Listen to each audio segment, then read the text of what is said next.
চুল পড়া বন্ধ করতে কোরআনের একটি আয়াত ২১ বার পড়ুন, তারপরে দেখবেন আপনার চুল আল্লাহ পাক রব্বুল আলামিন পড়া বন্ধ করে দিবেন। কোরআনের ভিতরে কিন্তু পাওয়ার রয়েছে। আপনি কোরআনের একটি আয়াত রয়েছে সূরাতুশ শুআরা এর ৮০ নম্বর আয়াত, পবিত্র কোরআনুল কারীমের ১৯ নম্বর পারা ৯ নম্বর পৃষ্ঠার ৯ নম্বর লাইনে রয়েছে সূরা শুআরা এর ৮০ নম্বর আয়াত, ওয়া ইযা মারিদতু ফাহুয়া ইয়াশফিন।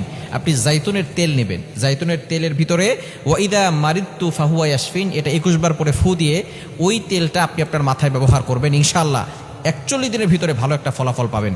তবে জাইতুনের তেল যেটা খাঁটি আছে সেটা নেওয়ার চেষ্টা করবেন।